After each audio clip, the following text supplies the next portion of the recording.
true freshman, it's not always about how talented you are, it's about what you know. Louisville won the toss. They defer. And Nykeem Johnson from inside his own 5. Across the 20, out close to the 30-yard line, and we do get to see Jacobian Montreal Morgan, true freshman from the small town of Canton, Mississippi. This just his second career start. He has a chance now over these last few games to make a case for 2021 and beyond as the quarterback of the future at Syracuse. He sure does, and he needs to become a sponge. And what I mean by that, he's got to study the game. He's got to learn the theory of the game. Again, very athletic. They're excited about him, but they've had to work with him an awful lot these last 2 weeks. We'll dive into a little bit of that as we go along tonight. Low snap, and Morgan is dropped right at the line of scrimmage. Yasir Abdullah, who had a career-high 10 tackles last week. Louisville defensively finally at full strength. Replenished on the D-line. Isaiah Hayes, their free safety, starting. This was a team that was a mess defensively with a bunch of players injured and unavailable the last 2 weeks. Well, and to get Diaby and Tavarius Peterson along the front back could really pay off here tonight. On 2nd and 10, Morgan to the air. Dangerous throw, and he's got Anthony Quealy, who's led the Orange in receptions in 3 of the last 4 games. And now it's 3rd down for Syracuse, and that has been a problem down all season long. It's been a huge problem. They haven't had more than 5 3rd down conversions in a single game all year long. You look at the percentage, but at least they're in somewhat of a manageable line to gain here. So understand where you're at. If you're the quarterback, you're backed up. You got to be careful with the football.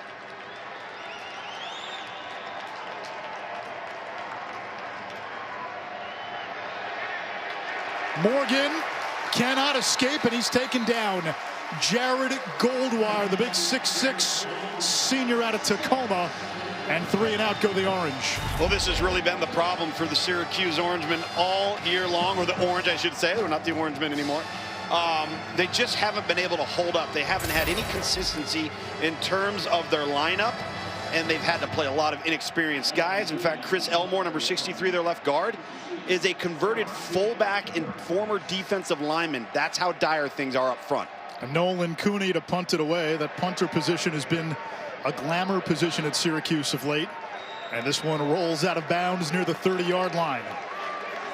Malik Cunningham, the starting quarterback for Louisville. Happy to get Tutu Atwell back, as Katie told you before the game. Last week, Cunningham ran for 197 yards against Virginia. Only one quarterback in school history has rushed for more yards in a game, and that was Lamar Jackson. Well, a week ago, he was the offense in every way, shape, or form. And the unfortunate part of it is when they got into the 4th quarter with a chance to pull away and win the game versus Virginia, he was part of the turnover problem. And that's got to come to an end for Louisville to be successful tonight. On 1st down, it's Maurice Berkeley, the former walk-on, dropped in the backfield for a loss. We told you Javian Hawkins, one of the top running backs in the ACC, opted out on Monday. So you'll see Berkeley, you'll see some of Jalen Mitchell, but Louisville gets Hassan Hall back, and we'll see Hall later on. He's missed the last 3 games with injury and a death in the family. And getting him back is critical because he's the closest to what they lost in Javian Hawkins in terms of skill set.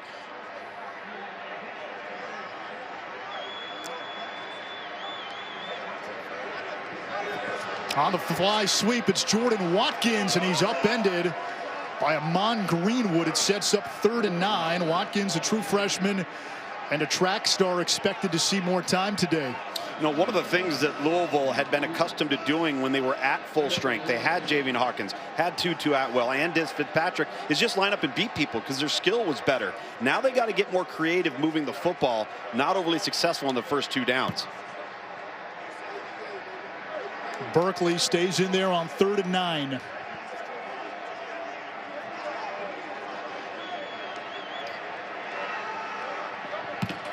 Cunningham with time and fires a strike. It's Watkins, just his 3rd catch of the season, and a 1st down for Louisville against what is a very young Syracuse defense. A young but pretty talented Syracuse defense, and this is just a remarkable job right there of Jordan Watkins coming back to the football, showing his chest to the quarterback and attacking the football at its highest point.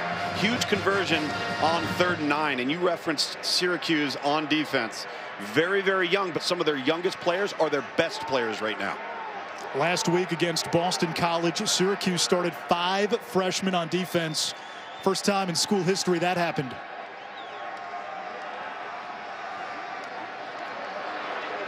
Bouncing to the outside is Jalen Mitchell, who flashed last week in his first extended action of the season.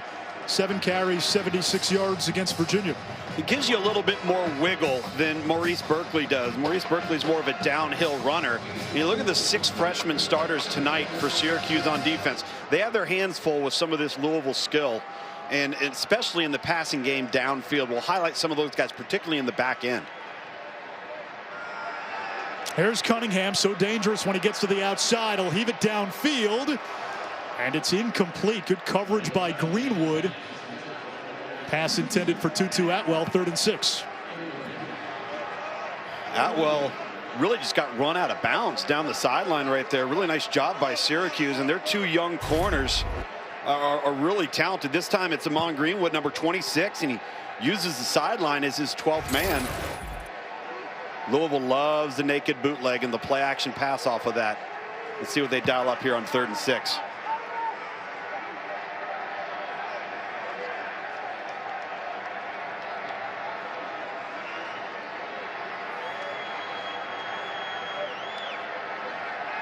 Syracuse bringing pressure. Screen pass caught by Mitchell in Syracuse territory and driven out of bounds close to the 40-yard line by Jeff Canton-Arku. Another first down for the Ville.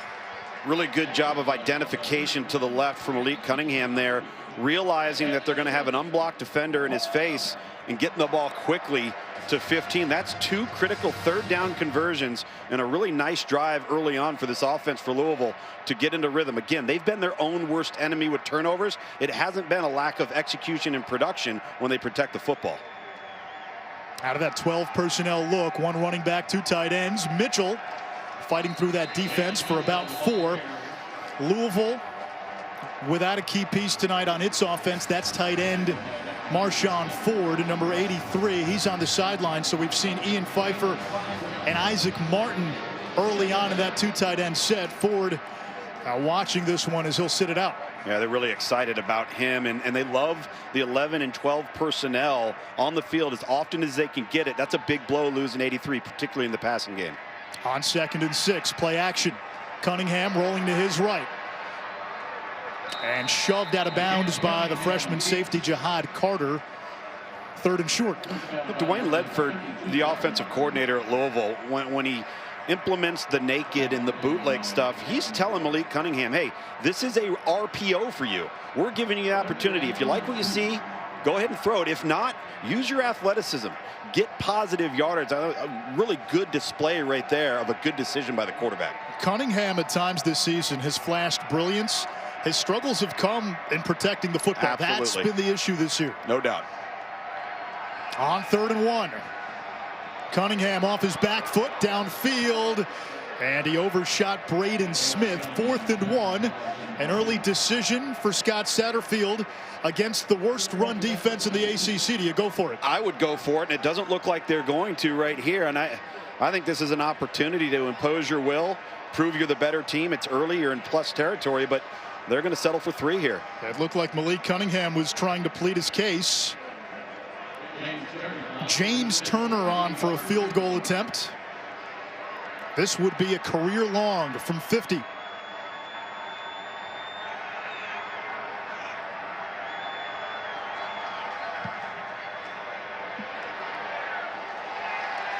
And the kick is good. Well, here's the list of all the guys that opted out.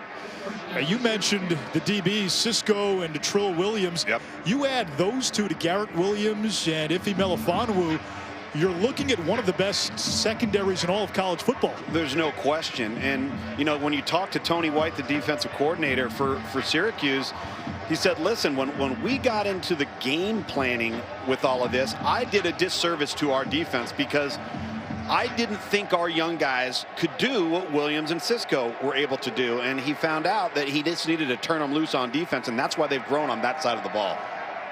First carry of the game for Sean Tucker, and you can see why Syracuse is excited about the freshman out of Maryland. Another one of those guys that Dino and his staff have recruited, and it's important to note as we see some tempo here. And there's Tucker again, maneuvering his way close to the 40. You can use that tempo when you get first downs. Absolutely. In fact, that's what drives tempo in football in today's climate. Going back to Tucker here real quick, sometimes when you have the injuries, the opt-outs, and you're really thin, you find out about some of your freshmen that you didn't plan on playing, and now they have found a back of the future because some of those things were occurring early. It's a silver lining. Morgan looking for Tucker out of the backfield, incomplete. And another third down for Syracuse. That's a good sign for the Orange. Early reps for Dakota Davis, who's been working his way back from injury on what's already a depleted offensive line. Yeah, it has just been a bunch of puzzle pieces that don't fit together the entire year for Syracuse. Really smoke and mirrors along the front, just trying to come up with something that is competent in the run and pass game to help this team move the football. Among teams that have played at least 4 games, only Kansas is worse than Syracuse on third downs. Morgan nearly intercepted. He wanted Quealy. And Rajay Burns, if he catches that, has 6 the other way. Yeah, and Jacoby Morgan is just not comfortable right now. You can see it, and Louisville defensively is doing an awful lot up front to create some confusion with their alignment. Some simulated pressures, walking guys up into the gap, and really Syracuse is unsure of who's coming from where. A young quarterback, a defense trying to confuse him and show him different looks. And a struggling offensive line. Nolan Cooney on to punt it away. Burns fields the grounder and tackled inside the 20. Louisville back on offense when we return.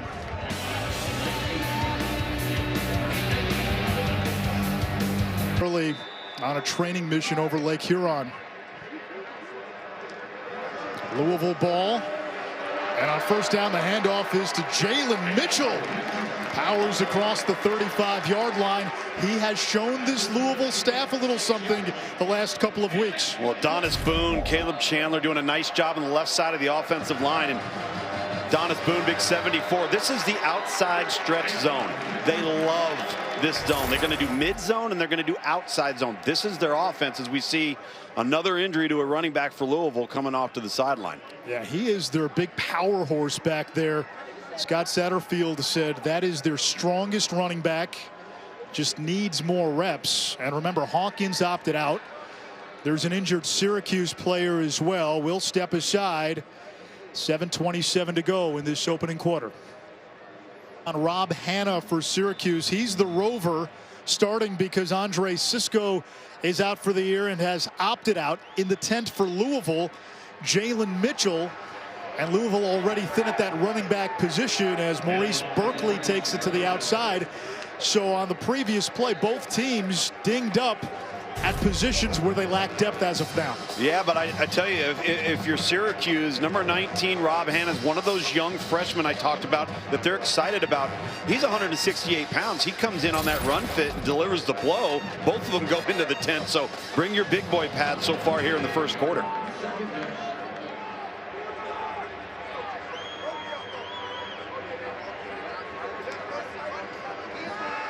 On 2nd and 8, Cunningham downfield. Wants Atwell. It's tipped and intercepted by Garrett Williams. The redshirt freshman who had a pick 6 against Clemson returns it into Louisville territory. And that's the first turnover of this game. First turnover of this game by a team that's minus 12 on the season in Louisville. And once again, Malik Cunningham lays this one up. Doesn't allow Tutu Atwell to cross the field and throw it up and over, and he's got people in his face right there. This ball hangs on him. I don't know if Williams is there a little bit early, but it's a great job of ball skills. Ruling on the field is an interception, and during the return, personal foul, illegal blindside block by the return team. 15-yard penalty from the spot of the foul. Syracuse ball, first down. Now, You've got tremendous pressure on the QB here from Syracuse. Right in Malik Cunningham's kitchen, and he's flat-footed, but I'm not so sure that Garrett Williams' knee didn't hit the ground when he caught the ball. He went up, made a great play, ended up double catching it. Now let's see if we can get another look at that, because that would negate what was a nice return. Let's see here. Watch 14. And he's going to secure the ball right there. I don't know if he secured the ball. The knee does touch. I just don't know if he'd had the ball at that point. Had a better look at it from our end zone shot.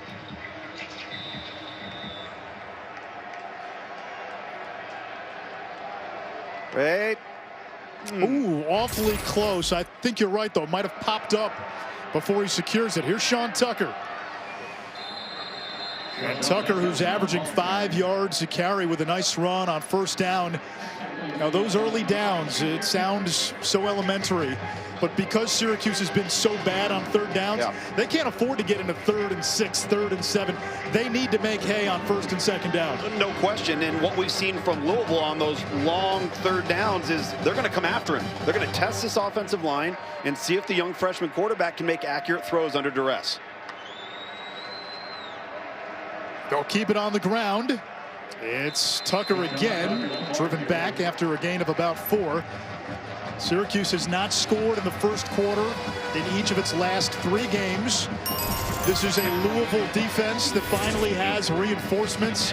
They were down 8-9 guys against Virginia Tech, thin on the D-line last week against Virginia.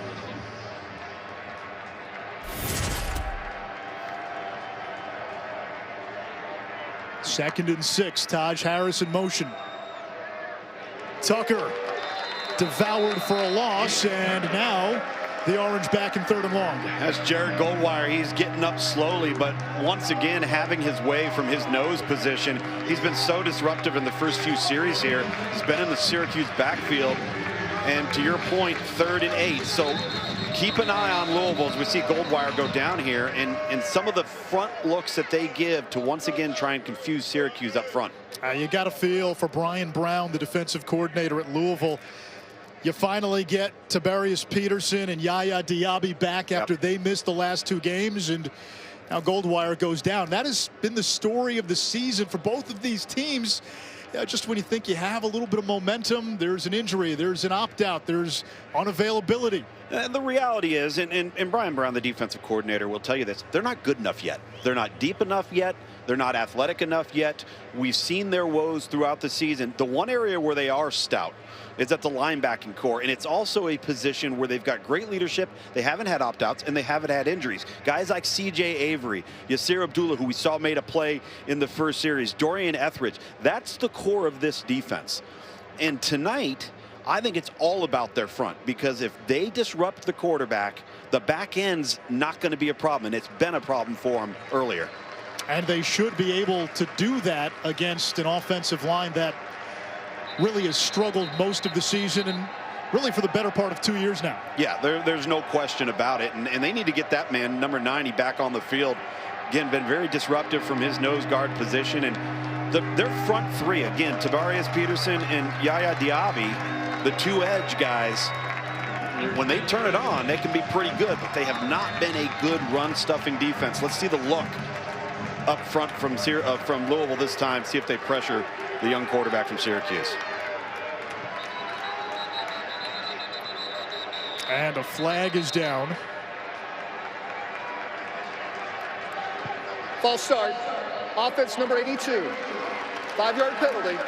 3rd down. Damian Alford, seldom used freshman. And the reason he's seeing some time today, no Ed Hendricks again. Syracuse has moved a couple of receivers, Sherrod Johnson and Justin Barron, to the defensive side for this game.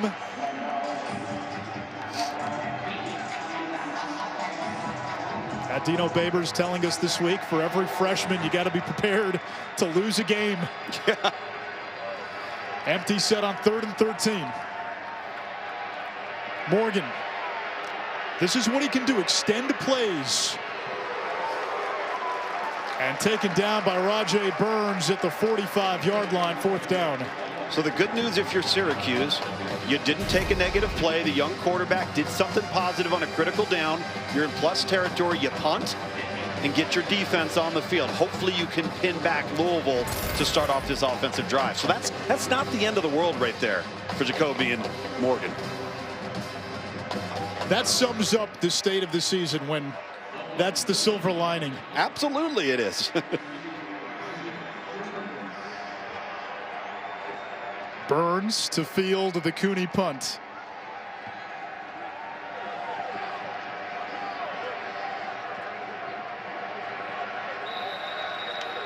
Downed inside the 10.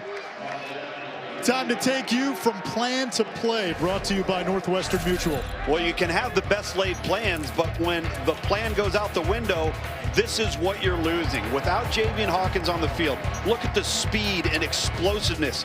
Take a look at the angles that defenders from Virginia Tech have on Hawkins. He gets to the corner, and there's at least 2 more defenders down the sideline that got an opportunity to run him down, and he leaves them all in his wake.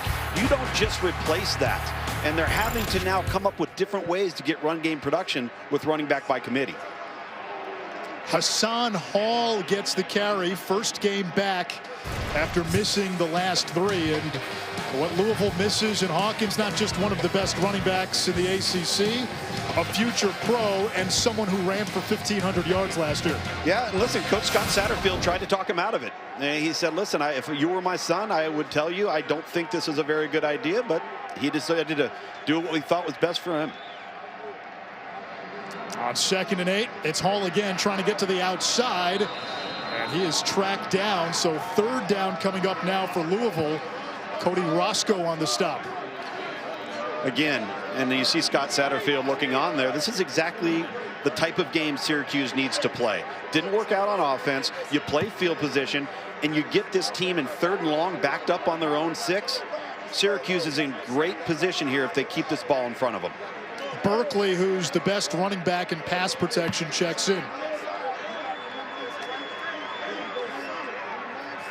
4-man rush. Cunningham will try to run for it. Gets the edge.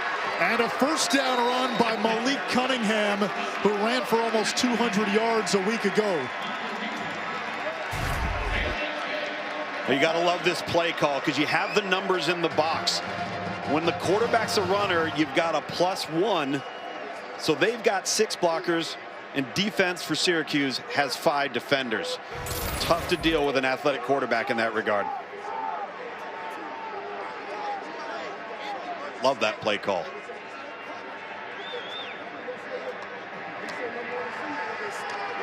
Cunningham to the air. Floats it downfield. It's tipped, nearly intercepted again. Katie, there's a lot riding on the shoulders of number 3. There certainly is, and Malik Cunningham is not one to shy away from his mistakes. Instead, he holds himself accountable for the many turnovers that have plagued the Cardinals this season. He says when he turns the ball over, it kills the defense, which has had its own struggles this year. Instead of helping those guys, Cunningham says he's hanging them out to dry. So it's a fine line of trying not to do too much while also accepting what the game gives you. Here's Watkins. And drives ahead for a gain of 9, 3rd down and 1.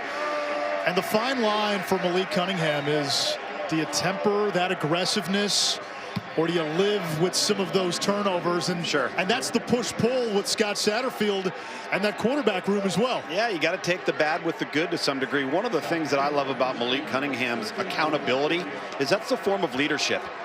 You acknowledge it. It's hard to say, okay, I was wrong, or I messed that up. I think your teammates respond to that when you make public statements like that. Hassan Hall with the 2nd effort, able to pick up the 1st down. Hall missed a couple of games with an injury last week. He was out attending a family funeral.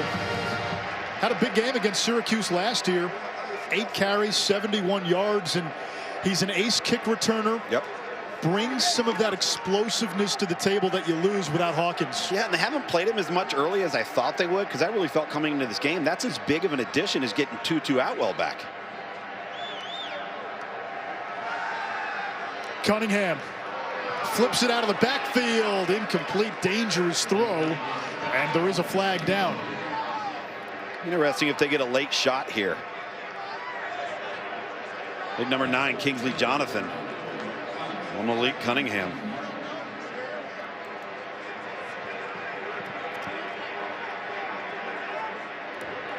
Personal foul, grabbing the face mask. Defense number 9. 15-yard penalty and an automatic first down. See, coming off this naked bootleg again. He releases off of the. Ooh. Let's see, does he grab this face mask?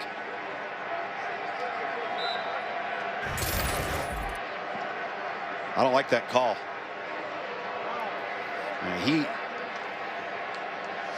Matt Austin, our rules expert, is with us. Matt, what did you make of the call?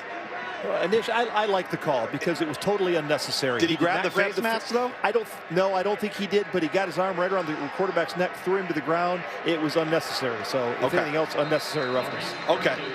It would have been a flag. That I can buy. I can Yes. buy unnecessary roughness. And again, we're seeing that in slow motion. They're seeing it very, very quickly. Malik Cunningham lobbied for it.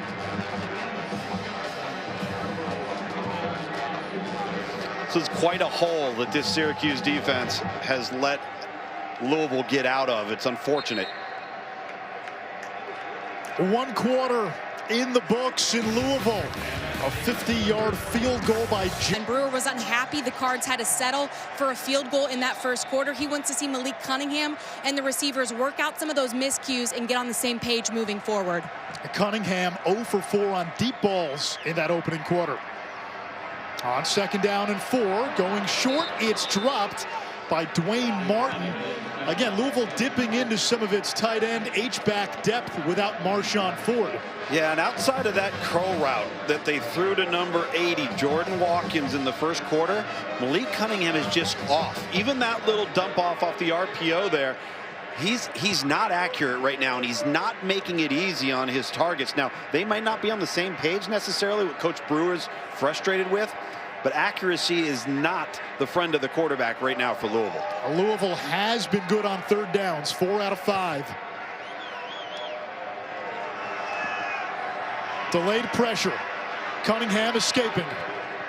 And nowhere to go but out of bounds. Syracuse coming up with a stop defensively. It's 4th down in Syracuse territory, so this might be a situation where Louisville decides to go for it. Well, you got to throw that ball away first and foremost. I think that's the number 1 thing you're looking at there. And let's see what they're going to do. This time they're going to decide to go for it. Scott Satterfield got something dialed up with his stack alignment here with the formation. Given what Syracuse has shown you offensively, why not go for it and trust your defense if you don't get it? No question. No question about it. Play clock down to 3. Cunningham over the middle. He's got Braden Smith, 1st down and more. 5'10" sophomore who had 100+ yards receiving in his Louisville debut. The last Cardinal to do that was Super Bowl MVP Deion Branch. And you're going to see him come right to left and just settle over the middle of the field. Does a nice job recognizing Syracuse is in zone coverage. I'm going to sit. I'm not going to run myself to get covered. Malik Cunningham, very accurate throw that time. Ian Pfeiffer in motion. And a whistle. Before the snap, the previous play is under further review. Now let's bring in Matt Austin once again. Matt, what could they be looking at here? I'm not sure. Your guess is as good as ours? I don't think he had a knee down. You could have had a targeting call possibly, maybe 12. While the officials sort through it, we'll step aside. Replay review, early 2nd quarter. Up calling the 1st down and letting it stand. It's a good call. You could still slip a credit card under there, right, Anish? Maybe 2. Inside the 30 now, 1st and 10. Good sign for Louisville. Jalen Mitchell back in there. Brought down by the freshman Stephon Thompson. Second down. To give you a sense of how good Louisville's run game has been, when they're in 11 personnel, they're in 12 personnel, there's really two guys you have to follow. And it's the tight end and the fullback. Where they go, the ball's going. And then what makes them difficult to defend is the play action off of it, the naked off of it with the athletic quarterback. But there's no secret to Louisville's run game. Oh, that's what Louisville wants to do. They want to run the ball. They give it to Mitchell again, and churning for extra yards to move the chains. Katie. Well, Mitchell was in the tent getting an IV earlier in the first quarter, just an IV of fluid, so hopefully give him a little boost here for this next half. Katie, they need all the backs they can get. Yeah, well, this was a team last week that ran for 300+ yards and lost. Yeah. And the last time that had happened, 1974 against Drake. Turnovers has been have been the kryptonite for Louisville. Cunningham under duress, lost the football, and on cue coughs it up. It's unbelievable. You know, this has just plagued this Louisville football team, and it's not just been Malik Cunningham. They've had issues with wideouts, running backs, fumbling the football. This is just carelessness with the ball. He brings the ball down low and takes his offhand away from the ball. You're just asking for a strip sack right there, and that's why the fundamentals of carrying the ball tight and high are so important when you're in a crowd. Mikel Jones, the sophomore out of Miami, who's going to be a good one at Syracuse, with his third forced fumble of the season. Jihad Carter, a freshman out of Richmond, Virginia, jumped on it, and the Orange get the ball back from their own 20. Morgan, screen pass. He's got Taj Harris. That's Syracuse's top wideout, and a gain of 11 to move the chains. I really like that play call, Anish, because you're giving the young man confidence. You're not asking him to decipher coverage. You're not asking him to work through progressions. It's one step, get the ball out on a quick screen, let your skill do the rest. Hopefully that'll give this young man some confidence and obviously get some yards on first down finally.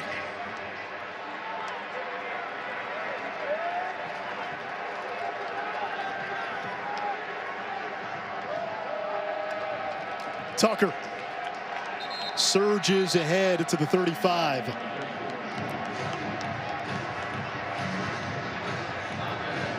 You know, with Jacobian, anytime they can get themselves in any type of manageable situation, it just opens up the playbook so much more when you have a freshman quarterback, when you already have a limited playbook because you don't want to overload him.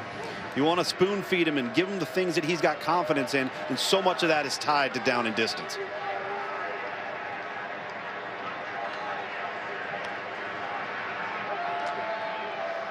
Morgan too high, and that was not close. And it brings up 3rd and 6. You see the body language right there. He's frustrated. He knows that he, number one, made the correct read, the correct decision. He had an open target, and he just isn't settled enough to make an accurate throw and give his guy a chance to make the play.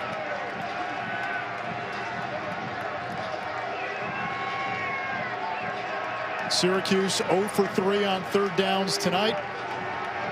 Sub 24% on the season.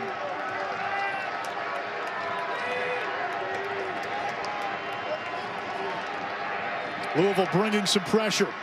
Morgan intercepted.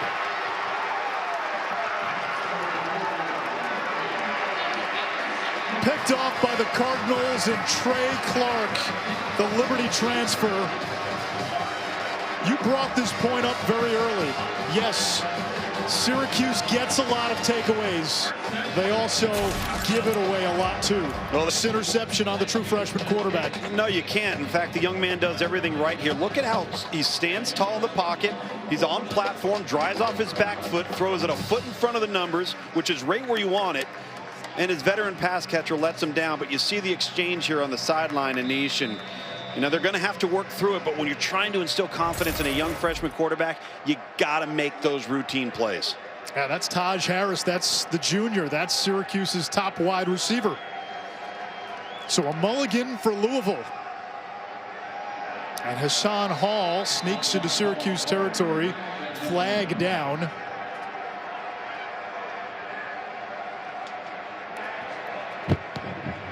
Holding.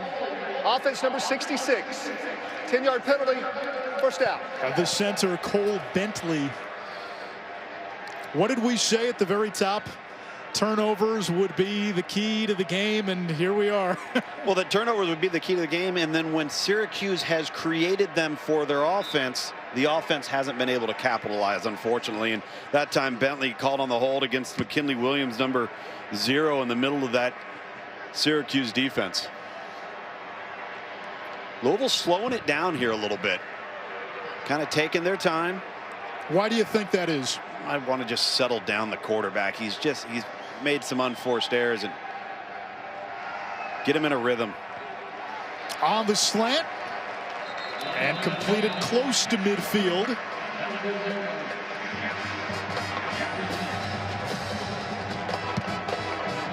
I'll be honest, Louisville does not have a number 0 listed on its roster. They do not. I like the look of it, though. That's Josh Johnson wearing number 0.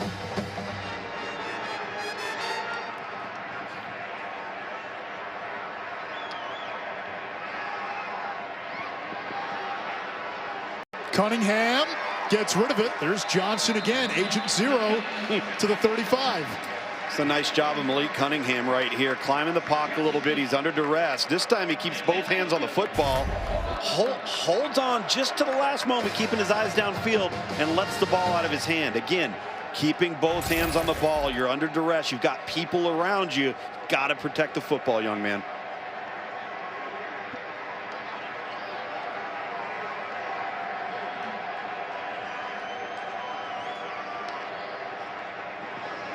Braden Smith, little pop pass.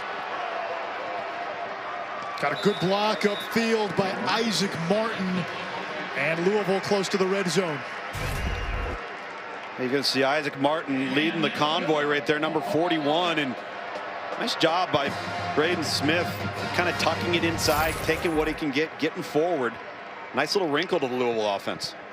Yeah, they feel that Smith has a chance to be a really good one. A former high school quarterback.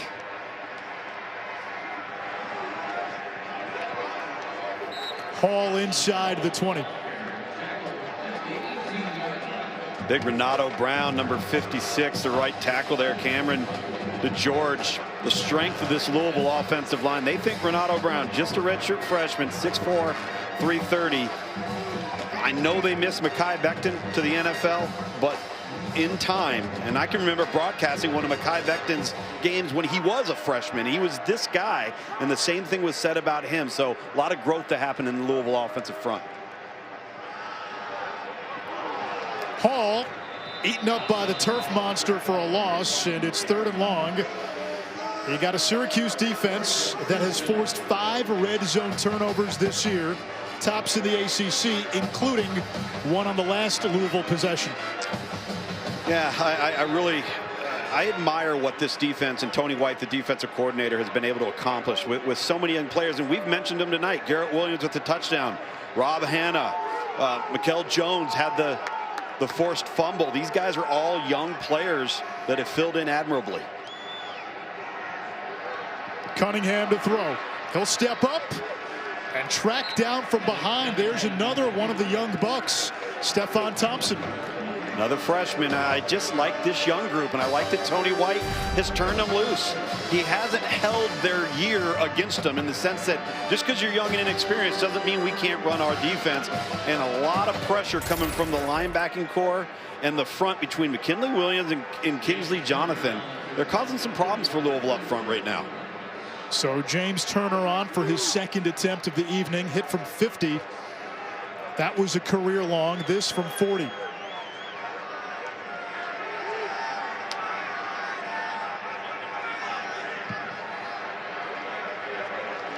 And Turner drills it.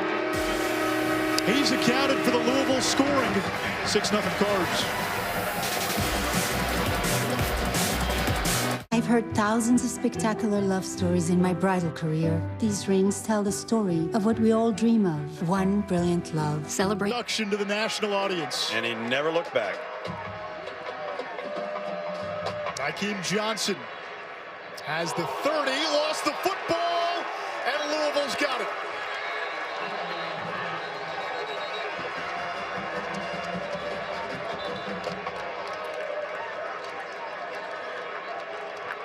Louisville appeared to have covered it up, and the Cardinals will take over at the Syracuse 30. It's been a comedy of errors so far. Well, you admire Hakeem Johnson and his ability to just hit the crease, but you've got to tuck that thing tight. Apply the pressure with your palm and your forearm up against your rib cage. He lets the ball get away from him a little bit. That's a really good tackle on cover teams for Louisville right there. And guess who? The freshman, Jordan Watkins, number 80, who has had a couple of jet sweeps tonight for the offense. And Marvin Dallas recovered the fumble. Yep. He gets the belt. They'll mark it at the 31 of Syracuse, and another chance here for Louisville. Another pop pass to Smith. Around the bend. And powers inside the 20 for a first down. Thompson with the stop. Well, we were talking with Scott Satterfield and Dwayne Ledford, the offensive coordinator, about needing to get a little bit more creative with how they move the football. You know, with some of the guys they've had out, particularly Javian Hawkins, they don't just line up and beat you. So you're seeing some more formations. You're seeing a lot of jet sweep tonight, which is more than what we've seen in the past.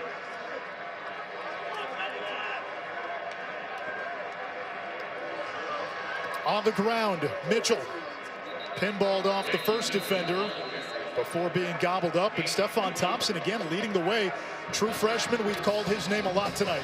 Yeah, we sure have. And you know, just a 6 foot, but about 235 pounds, runs really, really well, and he's a good tackler. I mean, think about this. We're talking about a team that came into this matchup having forced 17 takeaways, all right, and has won 1 game. What does that say about where you're at on offense? So obviously a very frustrating year for Syracuse on that side of the ball. Defense holding up and doing their part. Cunningham throws. He's got Smith, who tumbles down. It'll be 3rd down at the 9-yard line, about 4 to go. Now that's the game for Louisville on offense, right? It's jet sweep, outside zone, naked bootleg. The question is, will Malik Cunningham protect the football when it's his turn out on the perimeter to choose whether to run or throw? We've seen it happen through the air. Timeout. And we've seen it happen on the ground. We have an injury timeout. The injured Syracuse player is Stephon Thompson. Big 30, and did Mitchell hold on? He did. It's a catch and a first down. 1st and goal, Louisville. This is just a fantastic catch because, again, not an overly accurate throw. Malik Cunningham saying the ball was tipped there as he released the football, but a great play by Mitchell. And now I think you get back to your bread and butter right here. And you line up and you run it. This is what they do. You're either going to run the football down in here or you're going to go play action pass. Cunningham out of the backfield to his tight end. And Dwayne Martin gets a little closer to the 2-yard line. See him in that diamond formation with 2 backs to one side, each side of Malik Cunningham, and then the backfield action to cause some misdirection. Well-designed play there. Took everything Smurf Greenwood had to bring him down. Mitchell the back in the pistol, 2nd and goal. Mitchell up the middle, powers in. First touchdown of the game. First touchdown of Jalen Mitchell's career.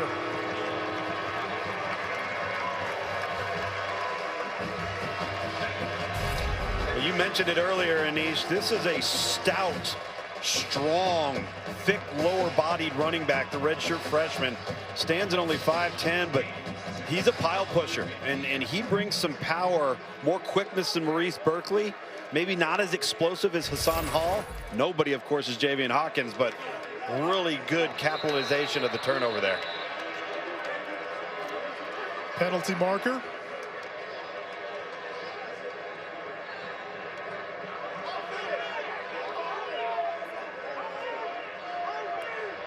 Offside. Defense. Penalties decline.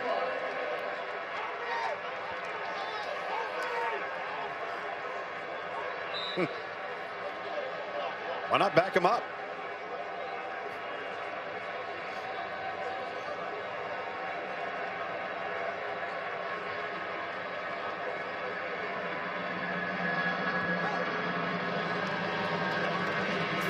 Nothing after the Turner PAT.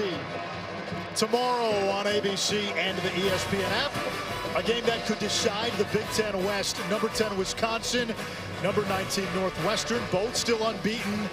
And then at 7:30 Eastern, it's Bedlam. Oklahoma State looks for a Norman conquest, but the Sooners have been hot. They've won 4 straight after that 0-2 start in Big 12 play.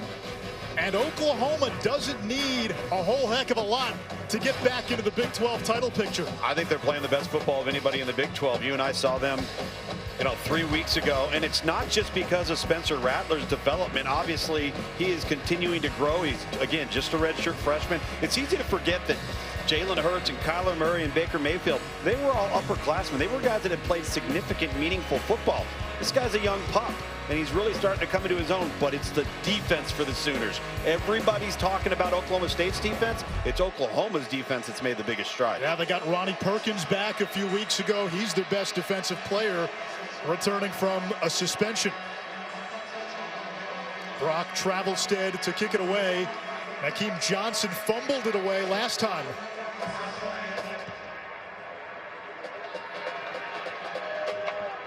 Johnson from the 3. Ran into a roadblock. And the ball came out. Oh, ball's not out. That was just a bear crawl. Special teams making plays for Louisville. Let's check in with the studio. All right, guys, coming up at halftime, the return of Trevor Lawrence. We'll discuss the Heisman potential between Lawrence and some of the other quarterbacks that are out there, plus a marquee weekend in the Big Ten. We'll get you set for that. Plus, Jesse Palmer, Joey Galloway back with their virtual locks. It's time to make money. Gentlemen, back to you. Dorian Jones delivered a huge hit on Nakeem Johnson. And then watch the end of the play. Oh, Johnson goes down.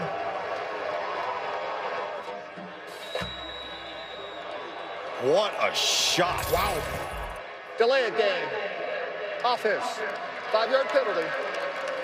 First down. Yeah, remember now, they changed this for a couple of years now. After a kickoff, the play clock goes to 25, no longer 40. Correct, but that you've got to be aware of that. There's no excuse for you not to have your offense on the field. I know that they were talking about Nakeem Johnson and making sure that they attend to him, but your offense has got to be able to get on the field and understand the situation. Syracuse has managed only 50 total yards of offense. And Sean Tucker has been the lone bright spot in this first half for the Orange. Well, and up until that run right there, 43 of those 50 yards all came on first down. They have not been able to move the football successfully on second or third down. And Dino Babers, as this score starts to get away from him, trying to figure out, all right, how can we move the ball? How do we get it past the 50-yard line under these circumstances? Morgan zips one over the middle. He's got Quealy. And thrown down at the 45-yard line by Marlon Character. Nice to see Quealy come up with a catch, a much-needed confidence boost for the young quarterback in Jacobian Morgan, who, again, that's his second accurate throw in a row. Needs some help. Tucker to midfield. By far the best-looking Syracuse drive of the evening. Yeah, a little bit of pace as well. The best thing they can do in their passing game is not ask this guy to decipher too much post-snap. Give him a half-field read, get the ball out of his hand quickly, and don't overload him. Louisville bringing some pressure. And there is the tight end, Aaron Hackett. No gain. All of Central New York clamoring for Syracuse to throw the ball to the tight ends. Yeah, I know it, right? Kind of been a lost position this year for Syracuse on offense. I think they just seem to like him a little bit more in their run game as opposed to the passing game. But I think they need to get him involved more, because anytime you can have your heavy passing downs or your predictable passing downs and still be in 11 personnel or even 12 personnel, it causes some mismatch problems for the defense. Let's see now if Syracuse can make hay on third down. 0 for 4 today. It's been a season-long struggle. They'll keep it on the ground with Tucker. He only got a yard, and it's 4th and 5. And now does Louisville call a timeout? I think Syracuse is going to go for this right here. Timeout. Louisville, 30-second timeout, and it is the first of the half. So Louisville with a timeout. They've got 2 left. We remind you to kick off your Week 11 NFL Sunday at 10 a.m. Eastern with the Countdown Crew on ESPN and the Game app. clock operator. All the early breaking stories, injury updates, and previews of each game right up to kickoff. Monday Night Football, it's the Rams and Bucks, 2 of the big contenders in the NFC. The Bucks a half game behind the Saints at 7-2. 18 career Monday night wins for Tom Brady. I'd say he's owned that night. Oh, it helps. You play for the Patriots all those years. You get those marquee games. Do you like this call, going for it? 4th and 5? I think they're to the point right now where it doesn't matter. There's nowhere to go but up. They're trying to find anything they can find to get some momentum and some confidence. I think it's about running plays right now for Syracuse. Jacoby and Morgan opened the season as the 3rd-string quarterback.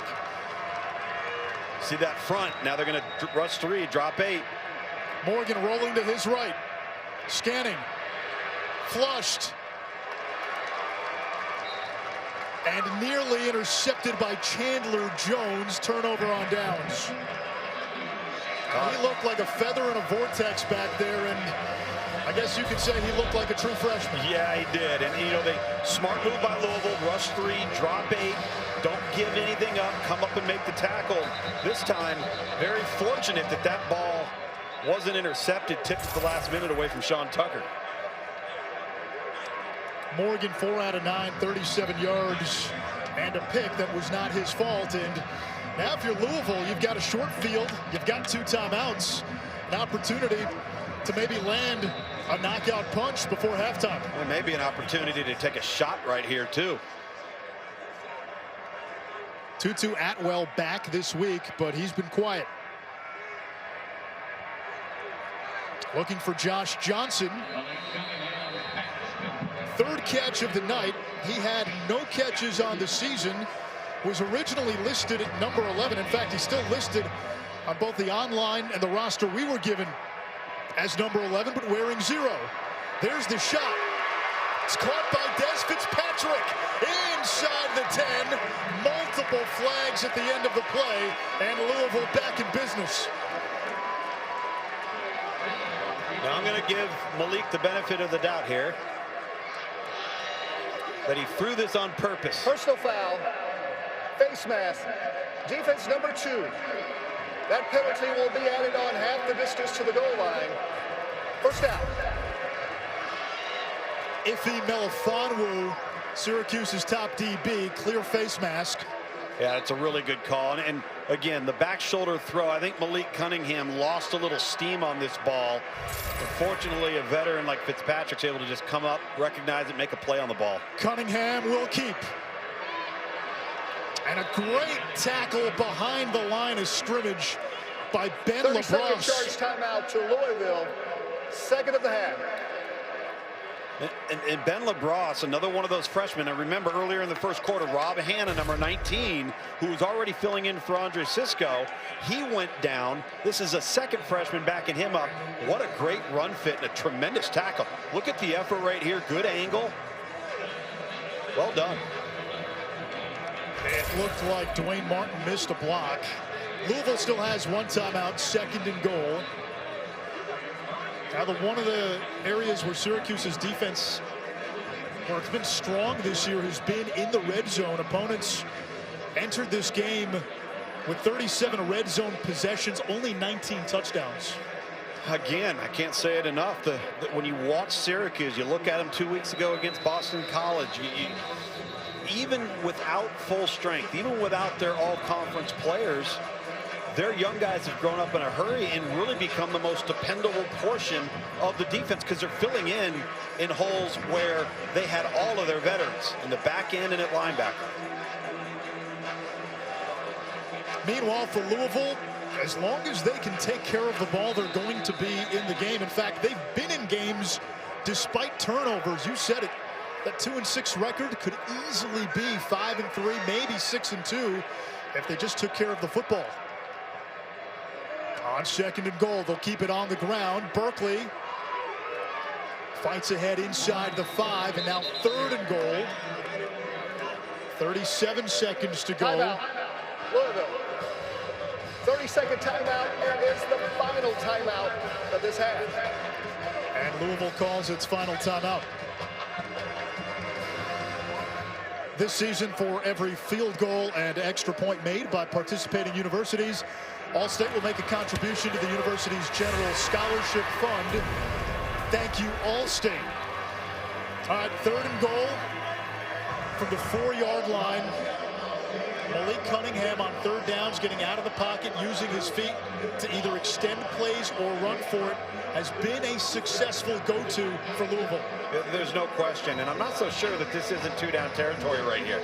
Given the 13-0 lead, all right, you don't have a timeout, but you've got enough time to call 2 plays here if you wanted to, and have some sudden change, force the defense to line up. This is where Louisville, and again, everybody in the stadium knows it, they love the naked game. And if you can get Malik Cunningham on the perimeter, let's see a little bit of a wrinkle here. I think Evan Conley, the backup quarterback's also on the field.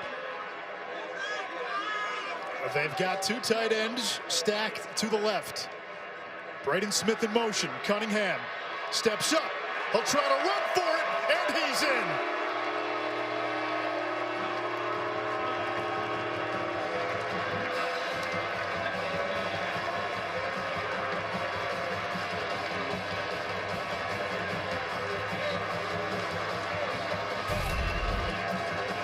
Backfield action just opens everything up in the middle of the defense. You got the tailback play pass going right. You got the jet sweep going left. Malik Cunningham does a nice job of just taking what the defense gives him. Nobody accounts for quarterback run. Keeps his eyes in front of him. And this might be insurmountable for Syracuse. Steve Linton missed the tackle. Cunningham scores. Turner cashes in on the PAT. And it's 20-0 Louisville. The Cardinals rolling. Taking advantage of a couple of miscues by Syracuse. A fumble on a kick return set up a short field and 1 score. Syracuse goes for it on 4th down. Can't convert, another short field.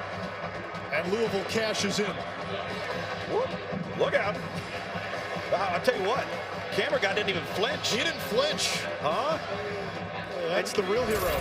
Credit Malik Cunningham, too. 10 straight completions. It started to get into a rhythm. Shook off the early 2 turnovers, which has plagued this football team. Can't stress that enough. And now you could kind of see a little pop in his step, don't you? You heard Katie's report early in the half when she talked about how Cunningham putting a lot of that pressure on himself to be smarter, to be better, and not leave his defense out to dry with some of those silly turnovers. He's had a couple in this first half, but oh, has he atoned? He's atoned, and he's very fortunate that they're playing a team that has been given a lot of gifts by their defense and has not been able to capitalize, so they've survived due to a lack of production in Syracuse offense. New return man for Syracuse is Trevor Pena. Hakeem Johnson took a big hit last time, fumbled before that.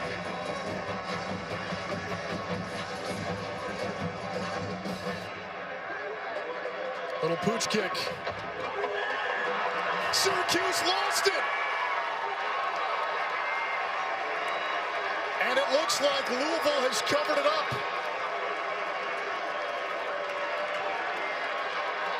The Cardinals get it back. Trey Clark with the fumble recovery.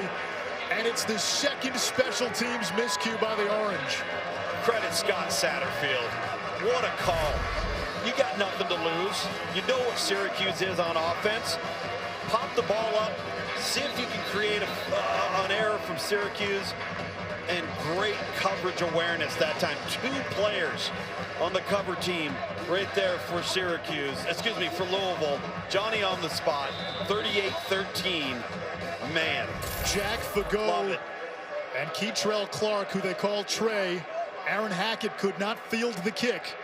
A chance for more. Louisville, though, out of timeouts. Cunningham wants 6. Going downfield and nearly intercepted by Carter. Malik got a little greedy. I understand taking the shot there, but that doesn't mean you disregard coverage. John Carter coming out of his hash roll and a 2-deep safety look. Doing a nice job breaking on the football. Very risky throw there from Malik Cunningham. Again, no timeouts. You still have plenty of time. You got to come away with at least 3 here. From the 35-yard line, Turner tonight is hit from 50. Cunningham to the sideline, perfectly executed. It's Braden Smith. Clock stops with 17 seconds to go. And what's the mode of operation now for Louisville? Right now, you got plenty of time. If Syracuse is going to allow you to throw the football to the sideline, all right, continue to take what they give you. At some point or another, you're going to have to take some shots into the end zone. But again, you're up 20. Syracuse cannot function on offense. You have got to come away with 3. Louisville's kicker Turner also perfect inside of 50 this season. Cunningham under pressure. Chucks one downfield, intercepted. Picked off by Melifonwu. Well, did he come down with it inbounds?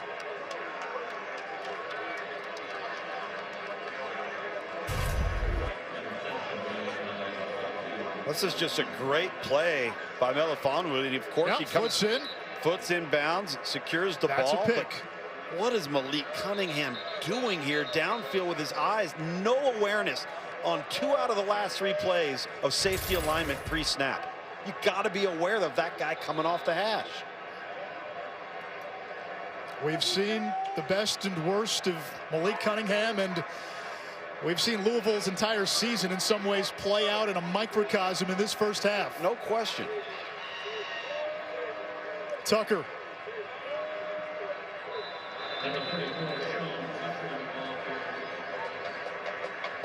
And that will take us to halftime. 3 turnovers by Louisville. Syracuse, though, hasn't been able to do anything with them. The Cards are 7-1 when leading at the half under Scott Satterfield. They're up 20-0. Thank you. It is time for halftime. It's also time for Trevor Lawrence to receive the second half kickoff. Nolan Cooney to send it away, and Hassan Hall back deep. Returned to kick for a touchdown last year against Wake Forest. And he's driven down at the 23. We've got a penalty marker.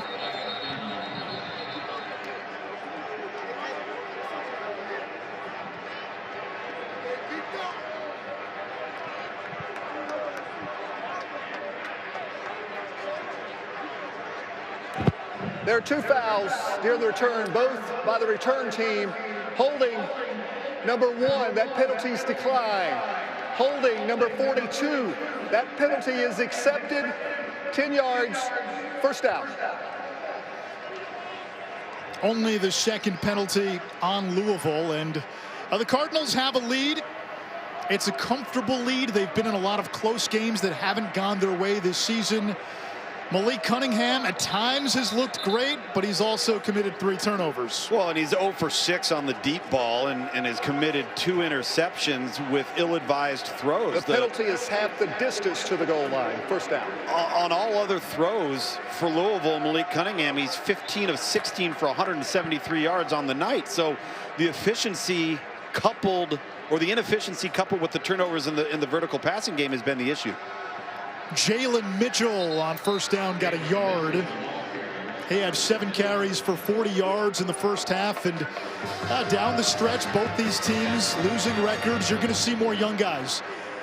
And Louisville has something in Mitchell. We saw it last week when he had 7 carries for 76 yards. Brings a physical presence to that backfield. Well, he does, and again, he's kind of the blend between Hassan Hall and Javian Hawkins. Has some power, can be a bit of a bruiser, but is nimble-footed enough to create some plays on his own. Mitchell again. And tackled inside the 15 by Sherrod Johnson, wearing number 8 for Syracuse. He's been playing wide receiver, but the Orange so thin in the secondary. Johnson and Justin Barron helping out at DB tonight. Well, and listen, think about the versatility. Oh, you've been playing wide out? You know what? Listen, I'm sorry. We're going to have to go on the road. We're going to need a little help in the defensive back end. So you, along with our other freshmen, are going to lead the charge on defense. 3rd and 5. Louisville 6 of 9 on 3rd downs. Cunningham, another deep shot, and it's through the hands of Braden Smith. Nish, we were just critical of Malik Cunningham's inability to be an accurate passer on the deep ball. That time he drops one right in the bucket. And Braden Smith, who's really shown flashes, just didn't extend enough. You know, you've got to accelerate to the football, run underneath, and extend the hands out there. Poor job of judging the football that time from Smith. He knows it. Ryan Harwell to punt it away. He's been unavailable the last 2 games. And Trevor Pena to return for Syracuse. So Nakeem Johnson has not been out there as the return man on special teams. And this one takes a Louisville roll inside the 30, and it dies at the 25. Let's check in with Katie George. Well, guys, at half, Dino Baber said offensively his team needs to start completing passes on 3rd downs. They tried to run the ball when they were in the middle of the field and got bottled up. He wants to see Jacoby and Morgan start passing in those situations. He says his offense needs to convert on one of these early drives. He said if we can't start moving the football, this could result in a goose egg. Does it concern you, Lugs, that in year 5 of the Dino Babers era, and he's an offensive coach, that the offense has been this bad? Yeah, listen, he's been a bit of a victim of a lot of injuries up front, very little continuity. Tommy DeVito, prior to getting hurt, had just been, he was the Derek Carr of college football, just getting crushed. Oh, there's Nakeem Johnson, and it's incomplete. But I am surprised that they haven't had a little bit better depth at quarterback in terms of more talented guys. I think they like this young kid in Jacoby and Morgan, but he's and engulfed in the backfield is Morgan. Rajay Burns coming off the edge. 3rd and long for Syracuse. They're 0 for 5 on 3rd down tonight. Well, they don't block anybody at the point of attack right there. And this time Chris Elmore, again, the former fullback and former defensive lineman, is trying to cross over in pass protection. They've got 2-on-1, and the quarterback's got no chance. Yeah, former fullback, tight end. He played D lineman, and he has graded out as their best offensive line this year. That paints the picture of what Syracuse has had to deal with up front. The Orange on 3rd down like a marionette with a clipped string. Still not reattached. 4th down.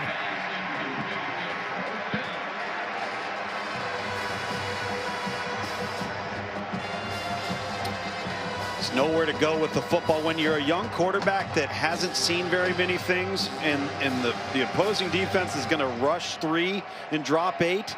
There's a lot of red jerseys that are flashing in front of your eyes, and he just can't find anything. The thing's moving so fast for Jacoby and Morgan right now. Cooney on to punt it away. Burns lost it. And who covered it up? Luke Benson signaling Syracuse has it. Officials sorting through the carnage. Watkins says it's Louisville ball. And the Cardinals able to hang on.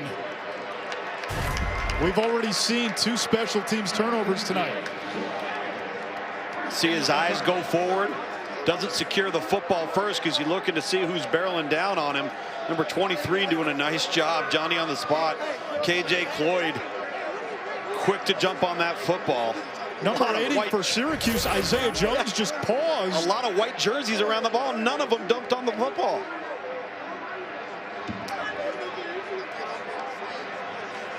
Cloyd was moving at a different speed. So Malik Cunningham and this offense start at the 30-yard line.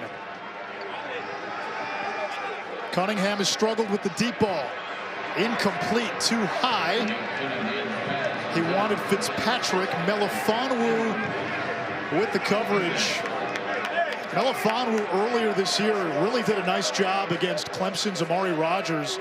And you said it earlier, if you had Andre Sisco and Trill Williams.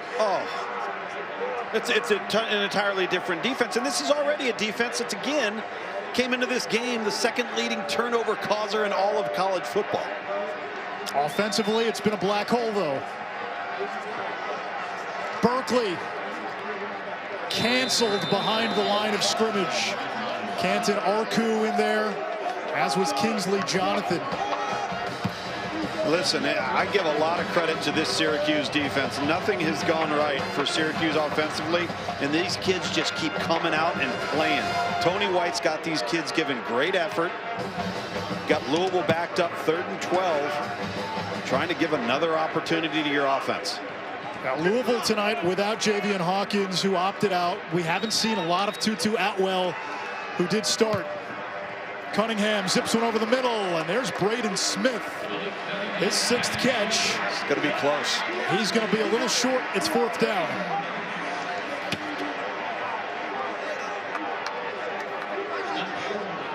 And the offense still out on the field. Absolutely it is. Inside the 40-yard line? Let's work some offense. Yeah, inside the 40-yard line.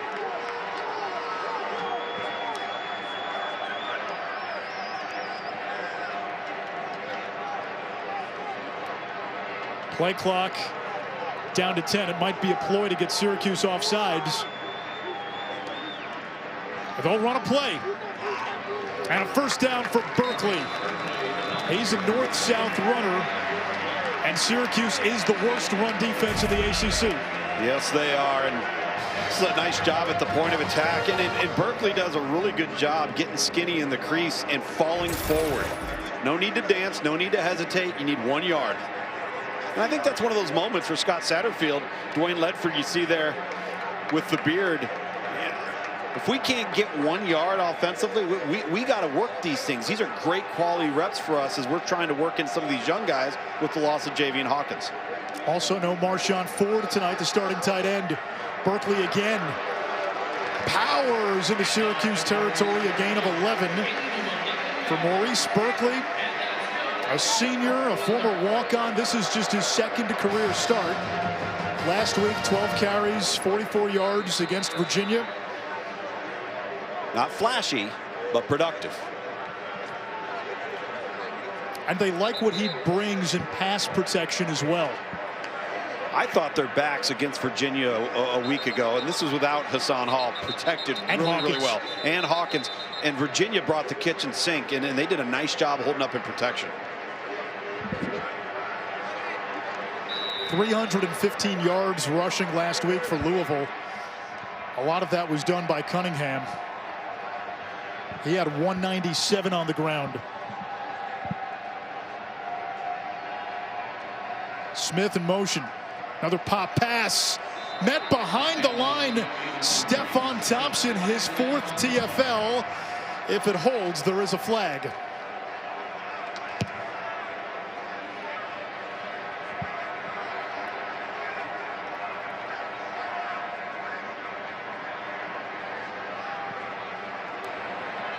There's no foul for unnecessary roughness. 2nd down. Tell you what, Stephon Thompson tonight, the freshman from Charlotte, Listen, he has impressed. He has impressed. I'm telling you, the young players, Mikel Jones, sophomore, Stephon Thompson, freshman, Jihad Carter, freshman, Garrett Williams, redshirt freshman. This is just a wonderful job of not only identifying the play, but reacting and making a tackle in the open field versus a wide receiver. There's a core nucleus here, and I know it hasn't been pretty. but there's some good players on this side of the ball for Syracuse. Louisville, too, has had its struggles on that offensive line this year.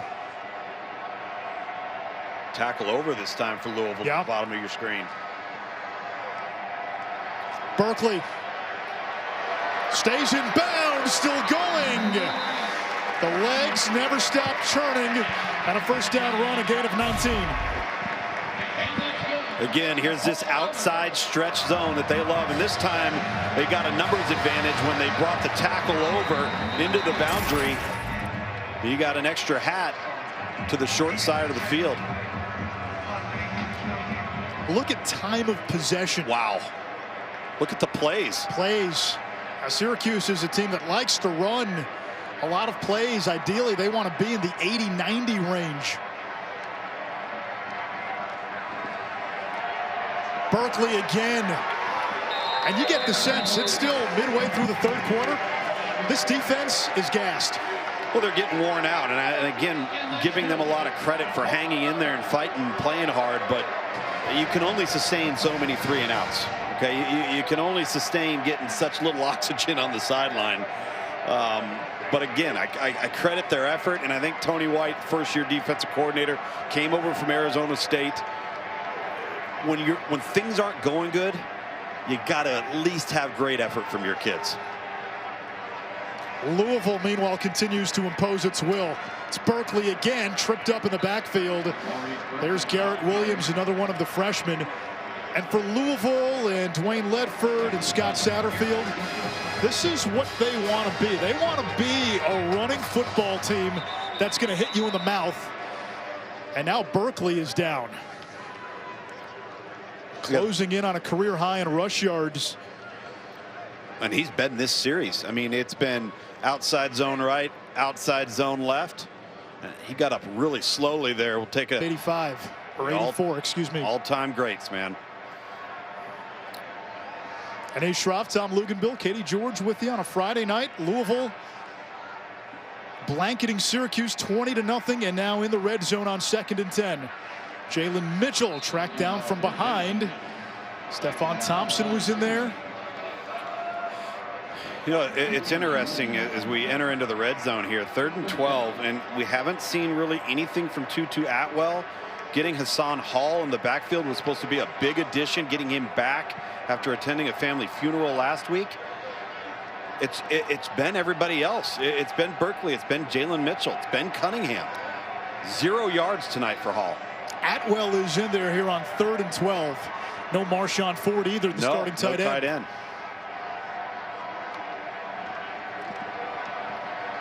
Pressure coming from up the middle. Cunningham hit, and there's Tutu Atwell for a touchdown.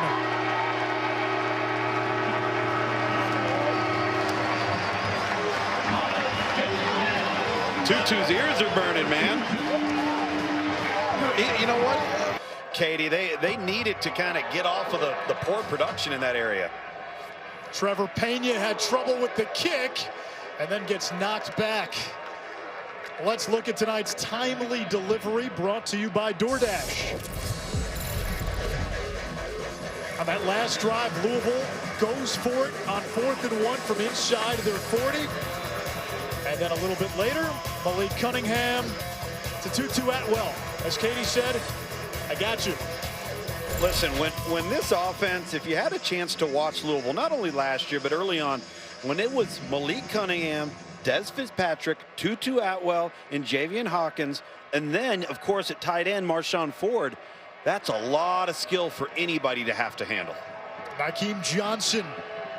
There's that pop pass, picks up a couple.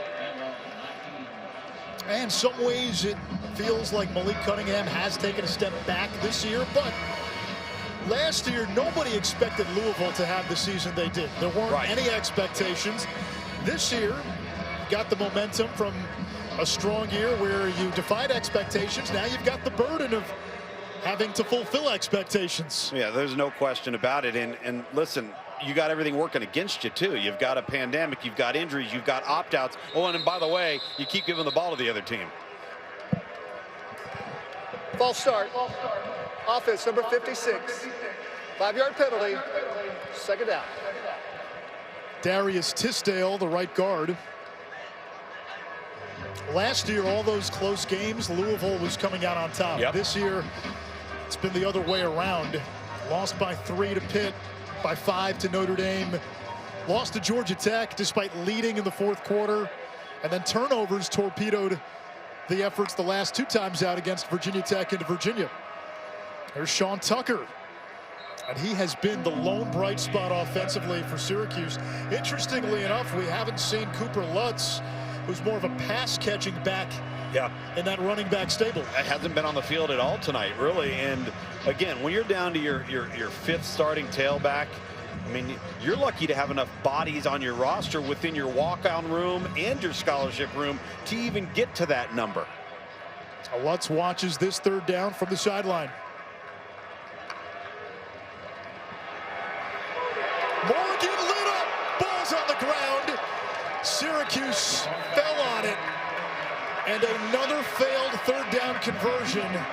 And another quarterback down for the Orange. Yasir Abdullah, who was a stud last week, with the forced fumble. You talk about a shot, and he just runs right by Arian Cervais, the offensive tackle, number 68,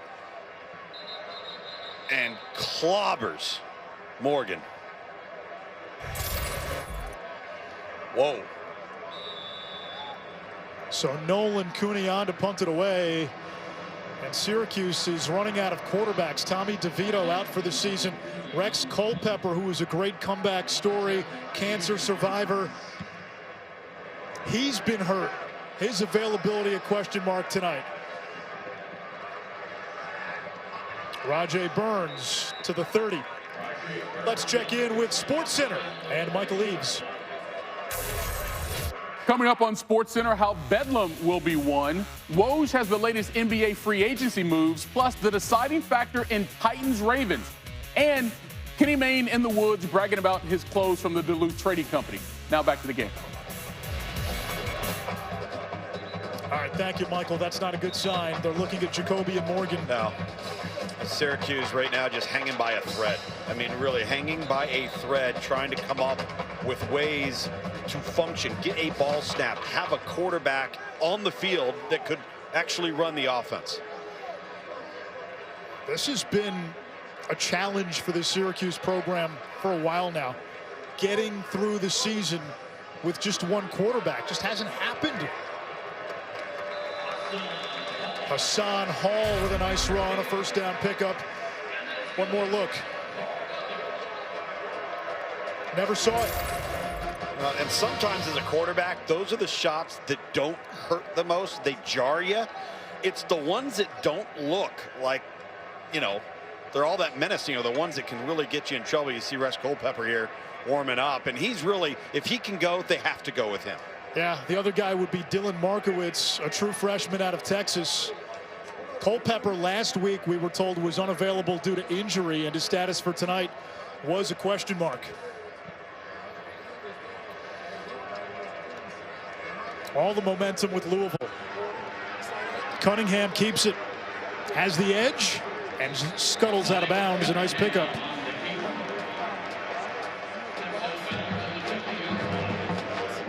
Morgan into the tent. The medical team will look at him. You see how the medical staff there at Syracuse is looking at Jacoby and Morgan and trying to gauge his eye movement. Obviously, that was a shot. Jerked the head back a little bit, not only when he took the hit, but when he hit the ground. Meanwhile, for Louisville, Jalen Mitchell is in the tent as well. So Louisville running backs keep going down tonight. Berkeley got nicked up earlier. Here's Hall. 1st down, Louisville. Mitchell was in the tent earlier in the game as well. Yeah, and listen, I think, maybe they didn't feel like Hall was in the best frame of mind. Maybe his conditioning wasn't where they wanted it to be. Wanted to have him available, but never had any real intention of utilizing him as the feature back. But again, another guy, they're going to need him to finish this thing out. That's the other danger, too. A guy who may not be ready for extended playing time now gets that extended playing time due to injury, and you leave yourself susceptible. No question. Isaac Martin motions to the left hip of Cunningham. Hassan Hall once again right into that Syracuse armada. Marlowe whacks the tackle, flag down.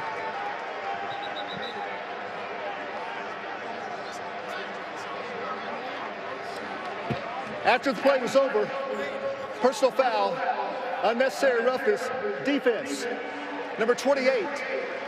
That penalty is 15 yards and an automatic first down.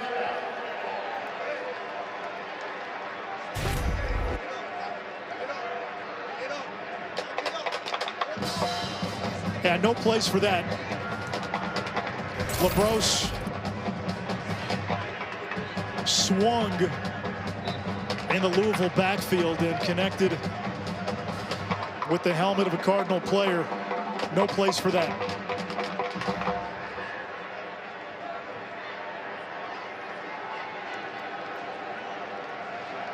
On 1st and 10, Cunningham under pressure, and he is canceled for a sack. Canton Arku. Ben LaBrosse right here. You're going to see him right there. And of course, they don't get the first guy. He got a little bit of a scuffle right there. And then, of course, 28 retaliates. And again, selfish penalty. You're frustrated. All right, you want to be physical. You got your opportunity. You're a freshman filling in for an injured Rob Hanna. But you've hurt your football team. And it's a reflection of where Syracuse is right now as a team at a 1-7 pace.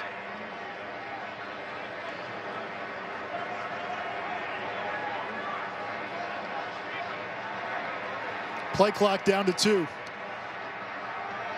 Hall inside the 35, 3rd and long. Jihad Carter with the tackle, the freshman from Richmond. Hassan Hall last year, we thought he was going to be the guy in the run game, and then along comes a redshirt freshman by the name of Javian Hawkins. 1,500 yards later, Hall relegated to second string. Yeah, well, and he, Hawkins is a human blur. Half the time it's hard to keep pace with him on a television screen. That's how impactful he is every time he touches the football. He had 233 yards in the win against Syracuse last year. Cunningham accounted for 6 TDs in that game. Des Fitzpatrick and Louisville on 3rd and 17 converts.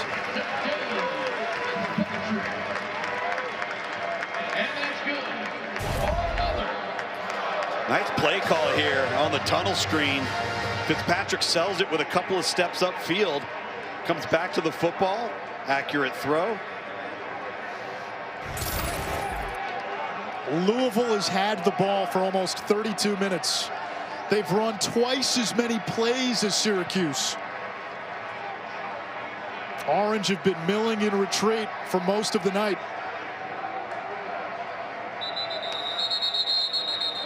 And quarter number 3 comes to an end. That is the end of the 3rd quarter. Louisville with on offense. Now, we don't want to speculate, but they were checking him for a head injury. Puma pass in the game now for Louisville. Senior who's been through a lot with the Cardinals as we check in with Katie. Well, guys, I've received word that Jacobian Morgan will be taken to Norton Ottoman Hospital. That is within 10 minutes of Cardinals Stadium for further testing to assess his current injury. Wow. Yeah, so many precautions need to be taken when you're dealing with the head or neck area there, and you saw his head bounce off the turf. Never good to see that.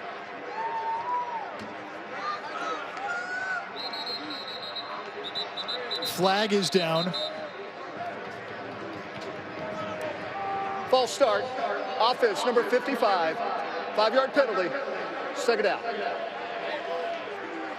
Jawan Pass, they call him Puma, the new quarterback for Louisville. And if you forgot, he was the starter 2 years ago when Louisville lost to Syracuse, and he had one of the hardest jobs in college football. He had to be the guy after the guy.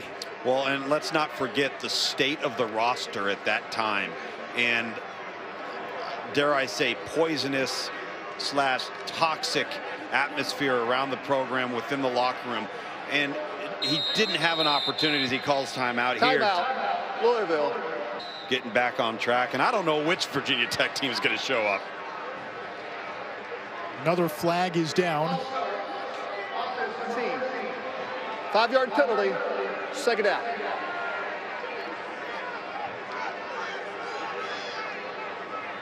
Ian Pfeiffer, the tight end, former Vanderbilt Commodore.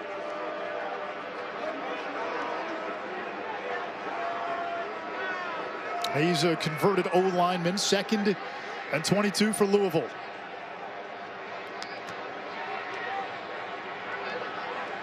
Pass finds Watkins and shoved out of bounds by Jihad Carter. 3rd down. Jordan Watkins, a true freshman, a high school track star. Originally a Kentucky commit, but always wanted to play at Louisville. Bobby Petrino never showed any interest, but when the new staff came in, they reached out and were able to flip him. Yeah, Scott Satterfield and his staff, when they arrived in town, boy, they really blanketed the state. It was a huge priority for them as they're kicking off their blueprint in their tenure at Louisville. On 3rd and 9. Melifonwu, the cornerback, making the play on pass, and it's 4th down. Yeah, Jawan's got to have a better sense of where pressure's coming from. He just moved himself into the danger zone by fleeing out to his left, and his back's blocking the rusher off the edge. Not a good choice there by the reserve.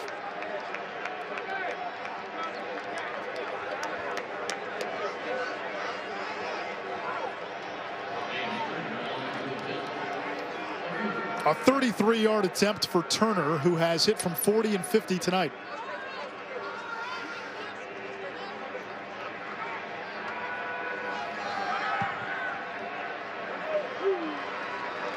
And he's 3 for 3. Be a telltale sign, won't it? May not mean much at the end of the day, but we've seen at those initial rankings sometimes. There's a screwball or two in there. I wonder where Cincinnati and BYU end up. Well, listen, you know, both of those teams are really, really good football teams, playing the best football of anybody in college football right now as well. Usually the first release gives us some idea of what the committee values in a given year. How much of it is eye test or strength of schedule, or in this case, games played.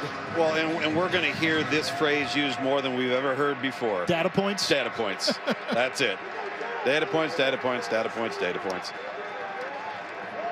New quarterback for Syracuse is Rex Culpepper, and that's nearly intercepted. Jacoby and Morgan out of the tent and on the sideline for Syracuse. And Culpepper, who's a great story, a great profile and courage, beat testicular cancer, underwent surgery, 100 hours of chemotherapy. Had a great moment earlier this year when he came back and threw a touchdown pass against Pittsburgh. Yeah, you know, listen, he gives them a chance, and you're right, his story has been remarkable. Culpepper to Quealy. 3rd catch. Quealy's the only Syracuse receiver with more than 1 catch today. The Orange have completed just 6 passes. Well, yeah, and Culpepper on the field right now is Jacoby and Morgan on the sideline, but good to see him out of the tent. Still no diagnosis, still no concrete information, but he was up and moving around. Really happy to see that for this young man. He took a shot, and that head coming off the turf was troublesome. On 3rd and 6, Culpepper in trouble and brought down. Monty Montgomery, his team leading 5th sack. And now it's starting to get heated. Tensions boiling over in the fourth quarter of a lopsided affair.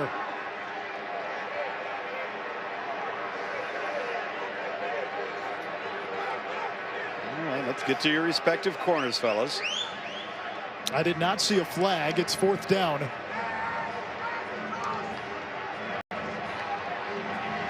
That might be a season's worth of frustration surfacing for Syracuse. There it is. Certainly. Aaron's service, a little push on Abdullah. Dakota Davis getting tied up in the middle. It is a bit surprising. No flag right there. Officials saying, let's move along. Nothing for you to see here. There's a flag. Cooney lets it go. Burns will let it bounce out of bounds at the 25.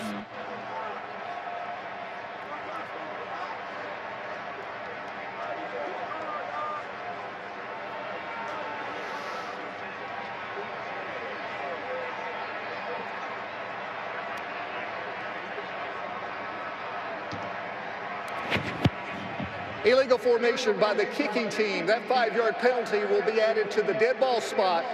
First out. The good news for Syracuse, basketball season starts next week. Jalen Mitchell gets the call on first down. 10.5 to go. Louisville had its end game schedule reshuffled due to Miami being impacted by COVID-19. Miami had to postpone its next 2 games. One was against Wake Forest, and so Louisville will now play Wake next Saturday, then get a week off before playing BC on December 12th. Originally, Louisville was scheduled to play BC next Friday and then Wake the following Saturday. And another flag. False start. Offense number 72. 5-yard penalty. Second out. Well, Neej, I can tell you right now, after seeing Wake Forest and the job that Dave Clawson and his staff have done, Louisville cannot turn the football over and have any hope of beating Wake Forest. Got Boogie Basham on that defensive line. Yeah, Sam Hartman's really started to develop. Sure. Now they lose a quarterback like Newman. You think, okay, can Wake recover from that? And Sam Hartman's had a terrific season. Yeah, and he had played 2 years ago as a true freshman, so he got a taste of it. But it's a developmental program that needed time to mature and really playing good football. Heartbreaking loss last week to North Carolina. Pass under pressure and has to throw it away. You know, you look at these two teams. Wake Forest can be a template for Syracuse. Louisville, given what they've done in the recent past and just their geographical location, has a chance to get good quickly, and I think they will under Scott Satterfield. For Syracuse, though, what Dave Clawson has done is Wake with redshirting guys and building a program on the backs of fourth-year juniors and fifth-year seniors. That is a template to follow. It is a template to follow, but Wake Forest has an advantage that Syracuse does not, and that's proximity to players. You're right. Proximity to really good players in just about every direction without having to travel too far. On 3rd and 12, Puma pass to Mitchell. And dropped at the 30. Louisville will have to punt.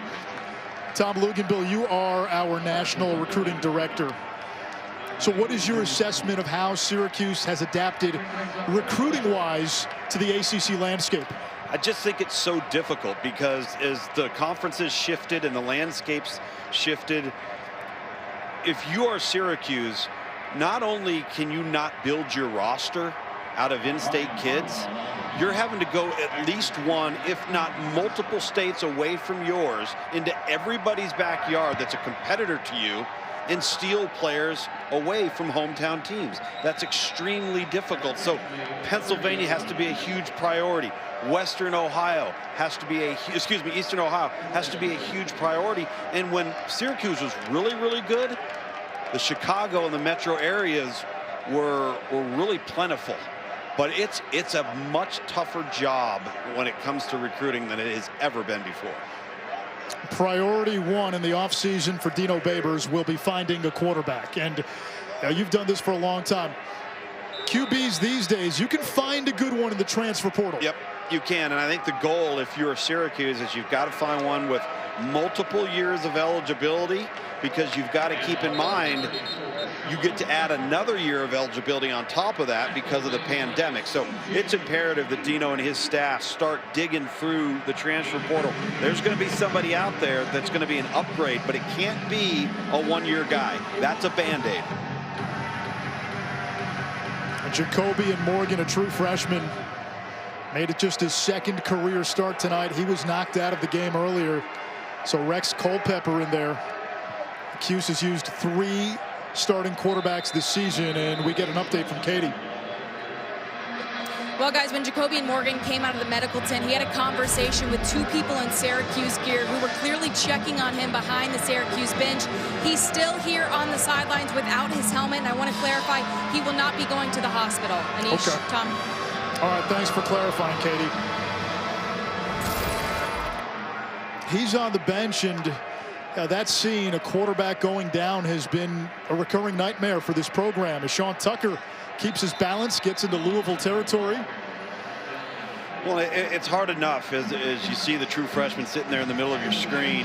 It's hard enough to play the position. It's a steep learning curve, and when things aren't great around you, it makes it even all the more difficult. And I think what they found out, Syracuse, Dino Babers, Sterling Gilbert, the offensive coordinator, found out over the last 2 weeks was just how little football Jacoby and Morgan knows at this point. They're having to start from square one with him. They're having to teach the game with him. And so, you know what? You go back to basics, but it also trims down your playbook, and it leaves you with very limited options to run the offense. You played the position. What's that like, being thrown into the fire when you're not quite ready? Listen, I was a coach's kid. I didn't redshirt. I had 2 years advanced as a junior college player, and it was still a tremendously steep learning curve. The speed of the game and the variety of things that you see on defense is a totally different level from where he's come from. And so, you know, when you're sitting there saying, all right, young man, you got to key that, you know, hook to curl defender or curl to hook defender, what you got to see that half safety. He might be looking at you cross-eyed. I mean, he might be sitting there going, oh, coach, I don't understand what you're saying to me when you give me that instruction. So you're really starting from scratch. On 3rd and 4, here's Tucker. And Syracuse now 0 for 9 on 3rd downs tonight. They came into the game converting less than 24%. Only Kansas, among teams that had played 4 games, was worse. That percentage going down tonight. They haven't had a game this year where they've converted more than 5 third downs. 0 for 9 tonight. And that explains why the turnovers have essentially meant nothing for this team that's done a lot of good things on defense. And this drive dies in Louisville territory. Greedy Vance, the freshman with the PBU. Because it put it out of reach with Louisville capitalizing off of that turnover. New running back for Louisville, Aiden Robbins, 6'3", 230-pound thumper, a redshirt freshman. Now, something to watch for Louisville going forward. Their running back depth has now taken a hit. We told you about Javian Hawkins opting out. Maurice Berkeley got banged up in this game. Jalen Mitchell was in the tent a couple of times. Hassan Hall is just coming back after missing 3 games with a personal issue and injury. Yeah, an injury, so I think his conditioning is down. I think they're going to ease him back in the lineup, which is what we saw tonight. He's clearly the most dynamic of the group, but an opportunity for Louisville to get their young guys some turns as we see Evan Conley throwing the football here. Stay in bounds, young man. He gets Roscoe Johnson.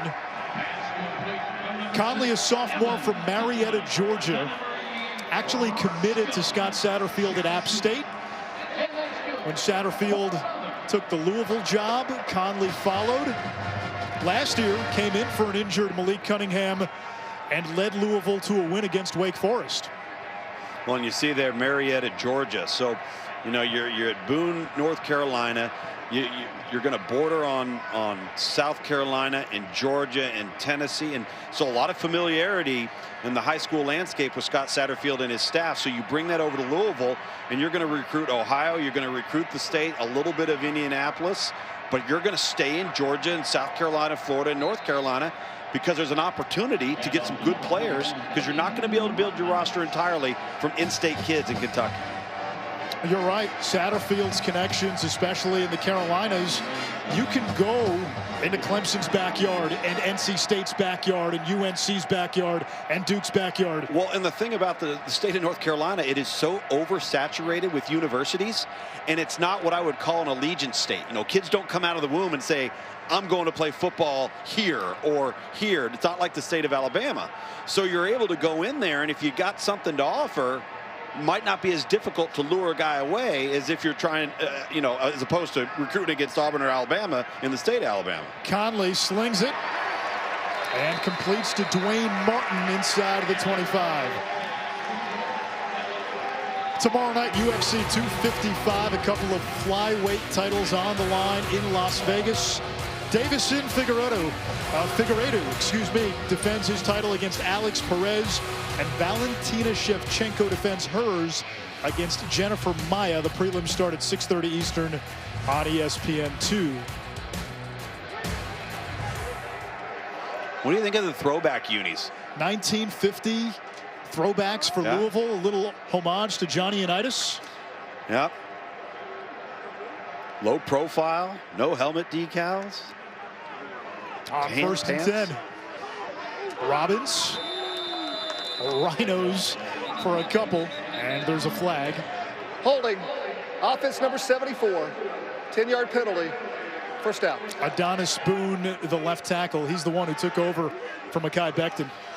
Yeah, they're excited. They're excited about both of these tackles. Boone, 74, 56, Renato Brown. Boone's a junior. Renato's just a redshirt freshman. You know, and we're seeing, you mentioned some of the depth issues, some of the injuries, the opt-outs. You know, a guy like Aiden Robbins, redshirt freshman. A guy like Jalen Mitchell, who we saw a lot of tonight, it's exciting player, redshirt freshman. Son Hall still has another 2 years of eligibility, so plenty of production will be back despite the loss of Javian Hawkins. It's going to be a fun home stretch in the ACC. Everybody thinks Notre Dame and Clemson gearing up for a rematch in the ACC championship game, but Notre Dame still has to play North Carolina. Not much for Robbins. Tonight's hardest working player brought to you by the Duluth Trading Company. Malik Cunningham had to work for it tonight. Had to work for it, and he overcame some early miscues and then got hot and then reverted back to some of those poor decisions, but then ended up making some plays, particularly downfield. He was not overly accurate downfield in the first half. Had the touchdown to Tutu Atwell. You saw the big completion right there to Des Fitzpatrick on the back shoulder throw. Completed the evening nicely, but still far too many errors. And again, with the remaining teams on the schedule, Louisville more than capable of winning, but not if they give the ball to the other team. Conley's got Josh Johnson. One thing we have not seen a lot from Louisville tonight, they haven't thrown much to their backs, and that's an area where you really do miss a Hawkins. Oh, yeah, because he changes things not only from a backfield alignment, but when you motion him out of the backfield, because now he's a legitimate Eric Metcalf type of scat back slot receiver with running back open field skills. So, you know, again, we showed the explosive plays that you're missing earlier in the first half, not having a Javian Hawkins. Very difficult to replace that. 1:45 to go. A big weekend of college football on tap tomorrow. Game day in Norman.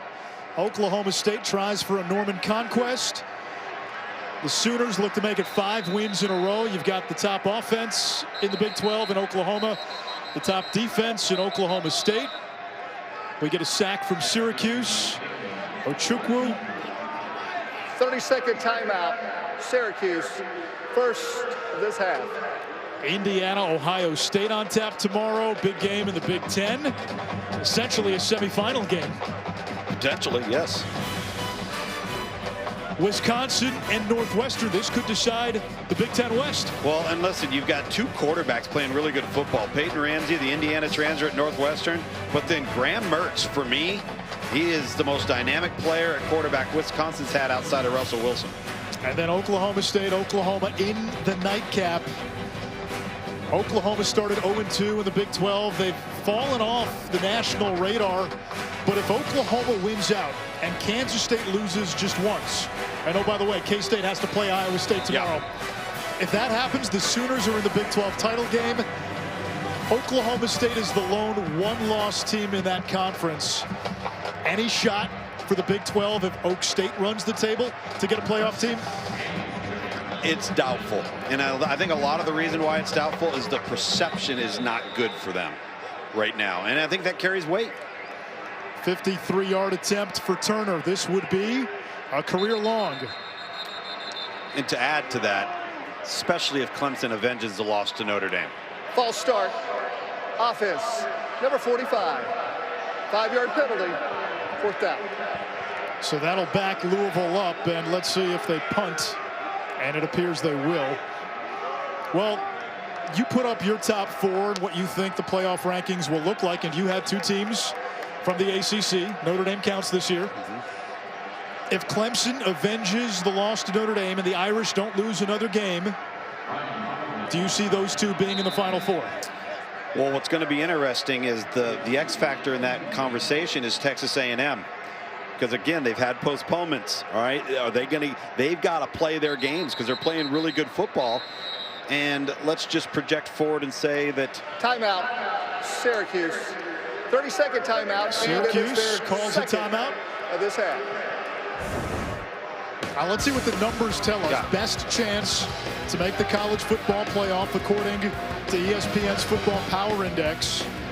Alabama, Ohio State, Wisconsin. Does that surprise you at 3? A little bit. I mean, they've already had 2 games canceled. All right, so they're behind it, and it's interesting because that number to the far left with Alabama tells you an awful lot of what they think about Florida in the SEC championship game.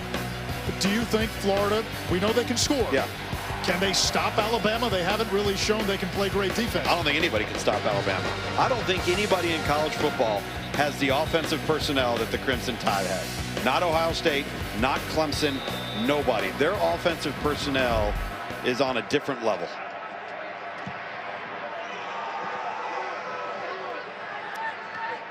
Fair catch is made inside the 15 by Johnson.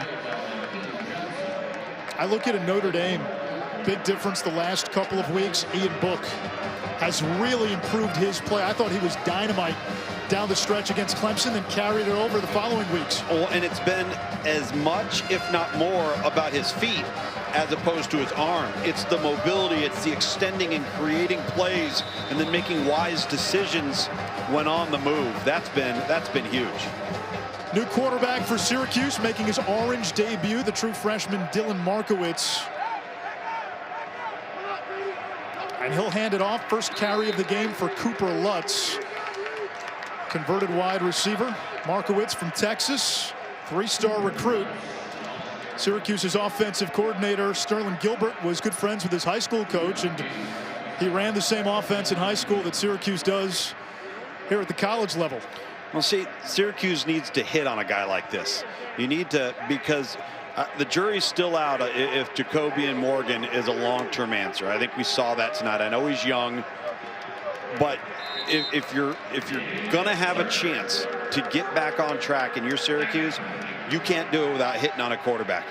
And maybe this young man could potentially be the answer, and maybe they go with him the rest of the way. Orange looking at 1-8. Louisville will get back in the win column. They'll go to 3-6. 2-6 in conference with games against Wake Forest and Boston College. This was Syracuse's last best chance to win a game, and they're looking at a 1-10 season, which would be the worst season they've had since 2005. That was a Greg Robinson year when they went 1-10.